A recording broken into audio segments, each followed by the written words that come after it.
Apicil, spécialiste de l'assurance de personnes, vous présente Lyon Décideur. Parce qu'il est essentiel d'être conseillé, CGECO accompagne votre entreprise de sa création à sa transmission.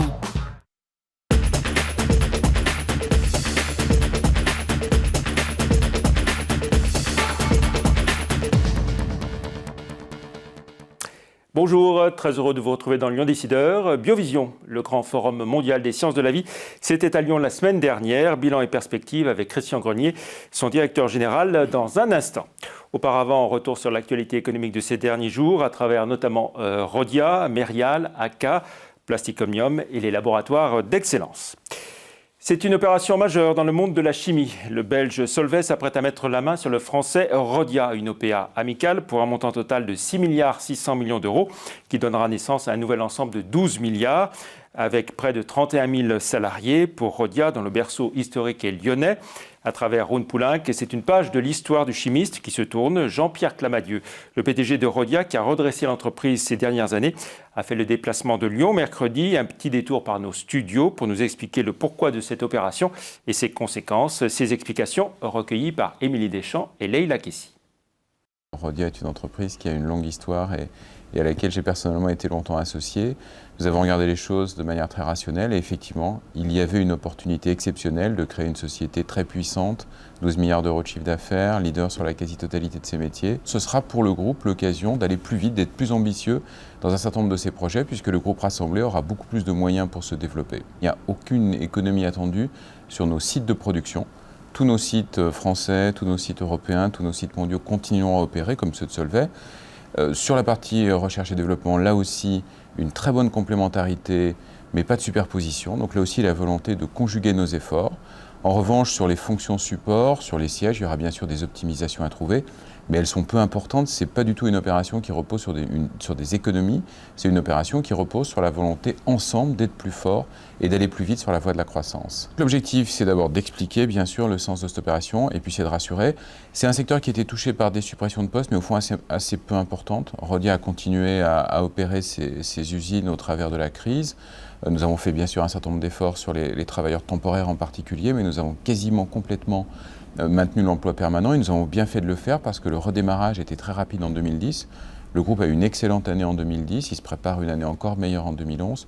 Donc effectivement, la chimie a subi quelques contre-coups de la crise de 2009, mais au fond, elle l'a très très bien traversée et elle est repartie beaucoup plus fort et beaucoup plus vite. Et c'est une des raisons d'ailleurs qui nous permet aujourd'hui de faire une opération d'une telle ambition.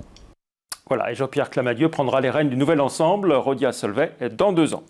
Autre entité issue de la mouvance Rhône Poulenc, Merial, le leader de la santé animale, devient une filiale à 100% de Sanofi Aventis. Adieu la coentreprise à 50-50 avec Merck. Chacun reprend sa partie. Intervet Schering Plough retourne dans le giron Merck. Au passage, Sanofi Aventis consolide joliment ses positions à Lyon. Merial reste à Lyon-Saint-Priest, Genzyme va entrer dans la galaxie et la branche vaccin humain Sanofi Pasteur reste bien sûr un joyau du groupe. Coup de chapeau à ACA Technologies qui a franchi pour la première fois de son histoire la barre des 400 millions d'euros d'activité en 2010, soit un bond de 20% et même de 23% à l'international, avec un bénéfice net multiplié par 2. Et surtout, ACA, spécialiste de l'ingénierie et du conseil en technologie, s'apprête à recruter quelques 1600 collaborateurs en 2011, avec en bonus une acquisition qui se prépare en Allemagne, où il va déployer une vaste offensive. Ça va plutôt bien aussi pour Plastic Omnium, qui a bouclé un exercice 2010 à 3,2 milliards d'euros de chiffre d'affaires, avec un bénéfice net de 150 millions, soit près de 5% de rentabilité nette. Un bénéfice multiplié par 5 après une année 2009 particulièrement éprouvante pour l'industrie automobile. Objectif 2011, 6 ouvertures d'usines à l'étranger. Ce sont au total 16 laboratoires d'excellence qui ont été sélectionnés par l'État via la préfecture de région dans le cadre des investissements d'avenir pour dynamiser la croissance et la compétitivité de l'économie française. Sur ces 16 projets, 8 sont portés par l'Université de Lyon. Ils concernent les sciences dures, les sciences de la santé, les sciences de l'homme et de la société. On retrouve à présent notre invité, Christian Grenier, bonjour. Bonjour. Vous êtes donc le directeur général de Biovision, qui vient de se tenir à Lyon. Alors, ce forum mondial des sciences de la vie réunit, on va dire, des sommités mondiales, des prix Nobel. Est-ce que, quand même, l'événement arrive à atteindre sa pleine notoriété ? Bien, écoutez, je pense, pour cette édition, nous avons accueilli 2700 participants. Nous avons accueilli plus de 160 speakers de renommée internationale. Et ce qui est très important, je pense, c'est que ces speakers, donc c'est les gens qui ont contribué à la réflexion, proviennent de différentes origines. Ce sont des scientifiques, des industriels, des politiques, des responsables d'ONG, d'associations de patients. Donc le forum Biovision a atteint ses objectifs en permettant à tous ces participants de dialoguer entre eux. Est-ce qu'il y a un vrai dialogue? Parce que bon, les associations, certaines ONG ou associations écologistes restent quand même un peu en dehors, non? Mais écoutez, je ne crois pas. On a beaucoup progressé au cours des 7 éditions précédentes pour acquérir une crédibilité, notamment auprès des ONG et des associations de patients. Et là, cette année, près de 20% des speakers représentaient cette société civile. Donc je pense que s'ils sont venus, c'est parce qu'ils savaient qu'à Biovision, on peut dialoguer dans une forme de confiance, sans arrière-pensée. Et c'est vraiment la raison pour laquelle Biovision a été créée. Et c'est la raison pour laquelle Biovision est fortement soutenue par les collectivités locales, donc le Grand Lyon, le département, la région Rhône-Alpes, et je les remercie de leur soutien, ce qui permet à cet événement d'être neutre, de ne pas dépendre d'intérêts quels qu'ils soient. Alors quand je parlais de la notoriété tout à l'heure, Davos s'est fait un nom dans le domaine économique, Porto Alegre dans un domaine, tout ce qui est social et alternatif. Est-ce que véritablement on associe Lyon à Biovision et à ce débat sur les sciences de la vie? Quand je regarde quelles sont les autres manifestations au niveau mondial, je constate que Biovision est tout à fait unique par cette spécificité dont je parlais, à savoir la participation de toutes les parties prenantes.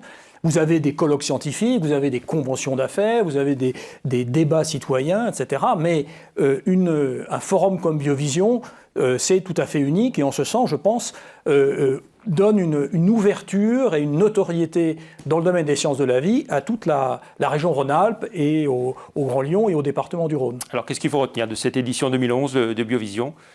Alors, je pense beaucoup de choses, mais si on doit synthétiser. Si on doit synthétiser, je pense qu'il faut retenir premièrement l'ancrage régional qui n'existait peut-être pas suffisamment auparavant.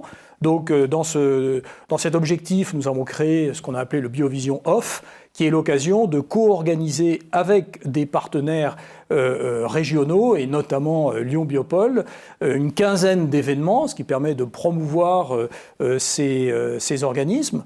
Et puis, ce que je retiendrai également, c'est la création d'un nouveau parcours qui s'appelle Business in Life Sciences, donc un parcours plus orienté sur la partie économique des sciences de la vie. Et c'est ce qui nous a permis de faire venir 26 sociétés multinationales, dont les 2 tiers sont d'origine santé, mais les autres viennent du domaine de la nutrition et de l'environnement. Est-ce que Biovision a des retombées concrètes est-ce qu'il y a des retombées concrètes de ces débats que vous avez?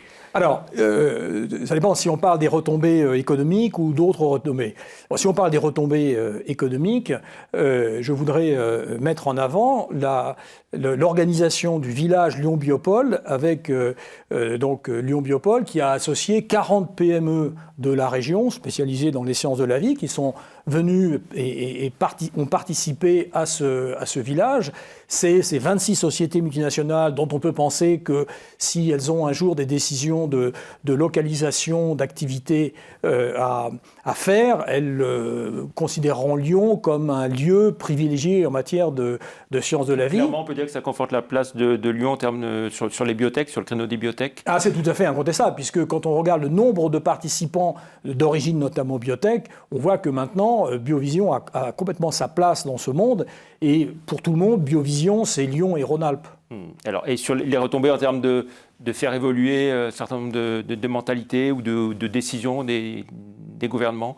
Alors, pour faire évoluer les mentalités, je dirais que c'est peut-être un peu prétentieux de ma part, mais je pense que Biovision a un rôle d'agitateur au niveau régional, puisque à l'occasion de ces événements que nous avons co-organisés, nous avons amené des gens qui peut-être se parlent pas beaucoup à travailler ensemble. Donc, Biovision est l'occasion pour un certain nombre de partenaires scientifiques, universitaires et économiques de la région de se rencontrer. Donc ça, c'est, je pense, un impact qui est immédiat.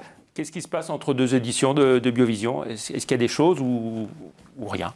Alors, il va se passer dorénavant la chose suivante. Nous avons décidé de créer des ateliers, il y en aura 2, les ateliers de Biovision, qui auront comme objectif pour certains thèmes qui auront été traités pendant le forum, qui auront comme objectif d'aller plus loin et de faire des propositions. Donc de dépasser l'étape du débat pour rentrer dans l'étape de proposition. Donc ces ateliers, dont au moins un aura lieu à Lyon et peut-être un autre en Asie, permettront d'aller plus loin et d'être beaucoup plus concrets, réalistes dans les propositions que nous ferons. Est-ce que Biovision doit rester 100% lyonnais ou est-ce qu'il faut prévoir une alternance entre Lyon et une autre ville ailleurs dans le monde ? On peut imaginer différentes évolutions possibles pour Biovision. Bien sûr, l'opinion des collectivités locales sera déterminante sur ce point. Mais oui, je pense que c'est important que nous ayons un événement qui serait évidemment complémentaire et organisé dans le cadre de Biovision Lyon, mais qui pourrait avoir lieu ailleurs. Et on peut penser assez naturellement à un événement en Chine et à Shanghai plus précisément, puisque vous connaissez les liens qui existent entre la région Rhône-Alpes et Shanghai. En termes d'activité, les sciences de la vie, les sciences du vivant, ça représente quoi Dans la région Rhône-Alpes, c'est essentiel, que ce soit la partie découverte ou que ce soit la partie instrument ou la partie production. Vous parliez il y a un instant du groupe Sanofi-Aventis. Vous voyez, ils sont présents dans la région au niveau des biotech, au niveau de la santé animale, au niveau des vaccins. Les sciences de la vie, c'est un ensemble considérable. Et je n'ai pas parlé de nutrition et j'aurais pu parler aussi d'environnement. Et d'un mot très vite pour finir, vous qui êtes un ancien de Rhodia, l'opération Rhodia-Solvay, vous en pensez quoi ? Je pense que c'est magnifique, c'est vraiment magnifique. Et je fais ici Jean-Pierre Clamadieu pour cette opération. Merci beaucoup Christian Grenier. On se retrouve la semaine prochaine pour un autre Lyon Décideur. Nous accueillerons Jean-Paul Mauduit, le président de la Chambre de commerce et d'industrie de la région, pour parler de la quinzaine de l'international. Merci, au revoir.